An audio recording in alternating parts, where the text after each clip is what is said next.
hapit na hapit sa mga signature na damit. Yung alam mo yung simula ulo hanggang paa may buhaya. Oo, kitang-kita mo pa. Palaki ng palaki yan habang yumayaman. Ito yung common sa kanilang mga bilyonaryo no? Kasi Actually. si Mark Zuckerberg, ganyan din, di ba? Oo, Para hindi na siya mag-consume ng time, totoo. puro pare-parehong t-shirt na nga lang di ba? Correct. Ito rin, naririnig ko rin to sa ibang mga bilyonaryo, di ba? Black lang yung damit, or ito si Ramon Ang, yan, kahit anong sombrero na lang madampot niya, pagbaba niya.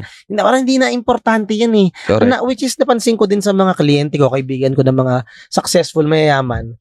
Normally, yung mga nagsusuot ng mga Rolex, nagsusuot ng or mga, alam mo yun, palong-palo, hapit na hapit sa mga signature na damit. Yung alam mo yung simula ulo hanggang paa may buhaya. Oo, kitang-kita mo pa. Palaki ng palaki yan habang yumayaman.